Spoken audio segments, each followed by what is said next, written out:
പശ്ചിമബംഗാൾ നിയമസഭയിലേക്കുള്ള തെരഞ്ഞെടുപ്പ് രണ്ട് ഘട്ടങ്ങളായിട്ടാണ് നടക്കുന്നത്. കഴിഞ്ഞ 3 തവണയായിട്ട് അധികാരത്തിലിരിക്കുന്ന മമതാ ബാനർജി അധികാരം നിലനിർത്താൻ വേണ്ടി എല്ലാ തന്ത്രങ്ങളും പയറ്റുകയാണ്.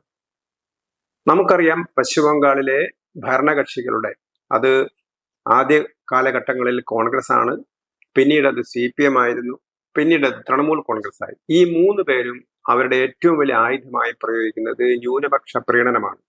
1952 പശ്ചിമബംഗാളിലെ മുസ്ലിം ജനസംഖ്യ 19.33%.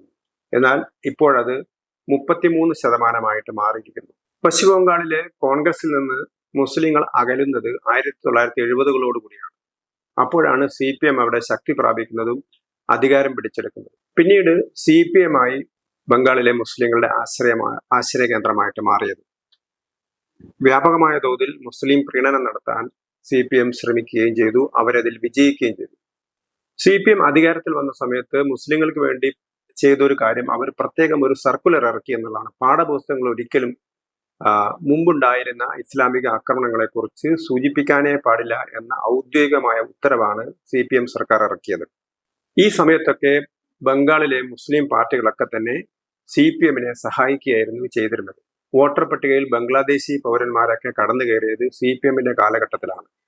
അന്നൊക്കെ മമതാ ബാനർജി, പ്രതിപക്ഷത്തിരുന്ന മമതാ ബാനർജി പാർലമെന്റിൽ വരെ വിദേശി നുഴഞ്ഞുകയറ്റക്കാരൊക്കെ വോട്ടർ പട്ടികയിൽ കയറിയതിനെതിരായിട്ട് വലിയ ശബ്ദമുണ്ടാക്കിയിരുന്നു, വലിയ പ്രക്ഷോഭമുണ്ടാക്കിയിരുന്നു. പക്ഷേ നിർഭാഗ്യവശാൽ ഇന്ന് അധികാരത്തിലിരിക്കുന്ന മമതാ ബാനർജി നുഴഞ്ഞുകയറ്റക്കാർക്ക് അനുകൂലമായ നിലപാടാണ് സ്വീകരിക്കുന്നത്.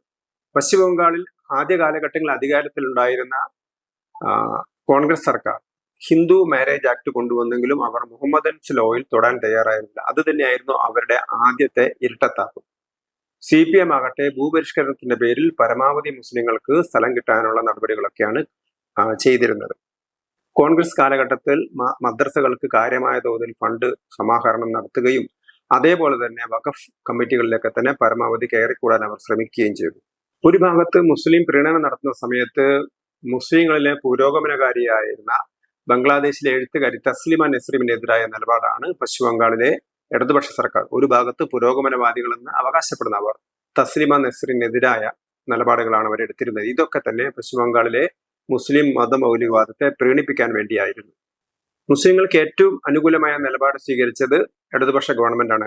1994 മുതൽ 2009 വരെ 66 വിഭാഗങ്ങളെയാണ് അവർ OBC-യിൽ പെടുത്തിയത്. അതിൽ 12 വിഭാഗങ്ങളും മുസ്ലിങ്ങളായിരുന്നു.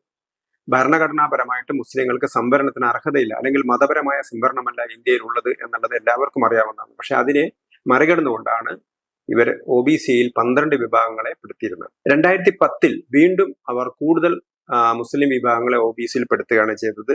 41 മുസ്ലിം വിഭാഗങ്ങളെയാണ് ഇടതുപക്ഷ സർക്കാർ OBC-യിൽ പെടുത്തിയത്. അതോടൊപ്പം തന്നെ മുസ്ലിങ്ങൾക്ക് 10% സർക്കാർ ജോലികളിൽ സംവരണം ചെയ്യുകയും ചെയ്തു CPM-ന്റെ സർക്കാർ. മുസ്ലിങ്ങൾക്ക് ഭൂരിപക്ഷമുള്ള നന്ദിഗ്രാമിൽ നടന്ന സമരത്തെ തുടർന്നാണ് മമതാ ബാനർജിക്ക് കൂടുതൽ മുസ്ലിം വിഭാഗത്തിലേക്ക് കയറി ചെല്ലാൻ കഴിഞ്ഞത്.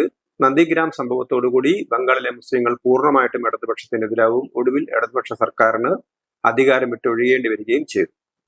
അധികാരത്തിൽ വന്ന ഉടനെ മമതാ ബാനർജി ആദ്യം ചെയ്തത് 35 വിഭാഗക്കാരെ OBC-യിൽ പെടുത്തുകയായിരുന്നു. ഈ 35 വിഭാഗക്കാരിൽ 34 മുസ്ലിം വിഭാഗങ്ങളായിരുന്നു എന്നുള്ളതായിരുന്നു ഒരു പ്രത്യേകത.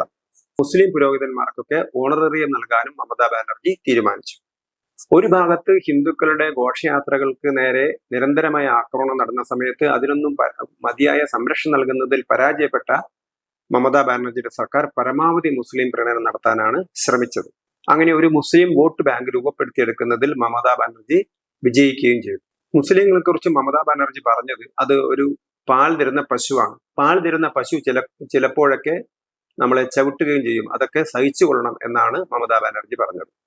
50കളിൽ കോൺഗ്രസ് അധികാരത്തിൽ ഇരുന്ന സമയത്ത് അവരുടെ കൂടെ നിന്ന മുസ്ലിങ്ങൾ, 70കൾ മുതൽ CPM-ന്റെ കൂടെ, CPM അധികാരത്തിൽ ഇരുന്ന സമയത്ത് അവരുടെ കൂടെ നിന്ന മുസ്ലിങ്ങൾ, 2010 മുതൽ തൃണമൂൽ കോൺഗ്രസിന്റെ കൂടെ, അല്ലെങ്കിൽ ബംഗാളിലെ അധികാരത്തിരുന്ന മമതാ ബാനർജിയുടെ കൂടെ നിന്ന മുസ്ലിങ്ങൾ പതുക്കെ മുഖ്യധാരാ രാഷ്ട്രീയ പാർട്ടിയുടെ കൂടെ നിൽക്കുന്നതിനേക്കാൾ തങ്ങൾക്ക് സ്വന്തം പാർട്ടി ഉണ്ടാക്കുന്നതാണ് നല്ലതെന്ന് ചിന്തിക്കാൻ തുടങ്ങി. അങ്ങനെയാണ് 2021 ഇന്ത്യൻ സെക്യുലർ ഫ്രണ്ട് എന്ന പേരിൽ ഒരു മുസ്ലിം സംഘടന തുടങ്ങിയത്. ഇന്ത്യയിലെ 50 കോടി ഹിന്ദുക്കൾ കൊറോണ മൂലം മരിച്ചു പോകട്ടെ എന്ന് അള്ളാഹുവിനോട് പ്രാർത്ഥിച്ച ഇസ്ലാമിക പുരോഹിതൻ അബ്ബാസ് സിദ്ദിഖിയാണ് ISF എന്ന് പറയുന്ന മതേതര പാർട്ടി രൂപീകരിച്ചത്. രൂപീകരിച്ച ഉടനെ തന്നെ ബംഗൂർ എന്ന് പറയുന്ന നിയമസഭാ സീറ്റിൽ തെരഞ്ഞെടുപ്പിൽ അവർക്ക് വിജയിക്കാനും കഴിഞ്ഞു എന്നുള്ളതാണ് ഒരു വസ്തുത.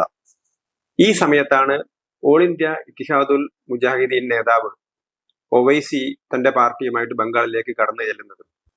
അദ്ദേഹവും മുസ്ലിങ്ങളായ ഒരു വോട്ട് ബാങ്ക് ഉണ്ടാക്കാൻ അദ്ദേഹവും ശ്രമിച്ചു. 2026 തൃണമൂൽ കോൺഗ്രസിന്റെ MLA ആയിരുന്ന ഹുമയൂൺ കബീർ അദ്ദേഹം താൻ ബംഗാളിൽ ഒരു ബാബരി മസ്ജിദ് ഉണ്ടാക്കുമെന്ന് പ്രഖ്യാപിച്ചത്, അതിന്റെ പ്രവർത്തനം തുടങ്ങുകയും ചെയ്തു. പിന്നീട് അദ്ദേഹം തൃണമൂൽ കോൺഗ്രസ് രാജിവെച്ച് പുതിയ പാർട്ടി ഉണ്ടാക്കി. ആ പാർട്ടിയുടെ പേരാണ് ആം ജനത ഉന്നയൻ പാർട്ടി.